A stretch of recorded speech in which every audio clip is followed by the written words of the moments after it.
প্রথমেই বলেছিলাম যে এই অভিজিৎ গাঙ্গুলি তিনি হচ্ছেন রাজনৈতিকভাবে একদমই অনভিজ্ঞ মানুষ এবং তার কাছ থেকে এটাই আশা করা যায়। প্রথম কথা হচ্ছে উনি একদম প্রথমেই নব্য রাজনীতিতে পা দিয়েই টিকিট পেয়ে গেছেন।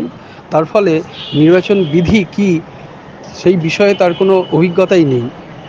সেই বিষয়ে ওনার পড়াশোনা করা উচিত ছিল।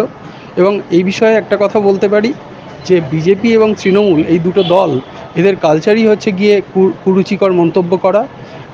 অভিজিৎ গাঙ্গুলি যে বিষয়ে ক্ষোভ প্রকাশ করে ওই মঞ্চে বক্তব্য রেখেছিলেন সেটা হচ্ছে তৃণমূলের কিছু লোকজন তাদের এক প্রার্থী রেখা পাত্র তাঁর বিক্রি হওয়ার বিষয়ে ২,০০০ টাকা বিক্রি হওয়ার বিষয়ে কিছু বক্তব্য রেখেছে, যেটা তার খারাপ লেগেছে এবং সেখানে তার প্রতিবাদ করতে গিয়ে তিনি পাল্টা কুরুচিকর মন্তব্য করে ফেললেন, মুখ্যমন্ত্রী কত টাকায় বিক্রি হন।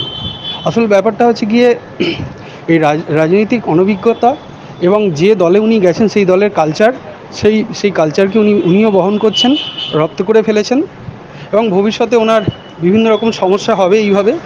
আর একটা বিষয় হচ্ছে কি, নির্বাচন কমিশন কি করতে পারে, প্রার্থীপদ হয়তো বাতিল হবে না, কিন্তু ওনাকে একটা কস্ট করা হতে পারে এবং ওনার যে গতিবিধি, ওনার যে প্রচার, সেখানে একটা নিয়ন্ত্রণ রেখা টানা হতে পারে।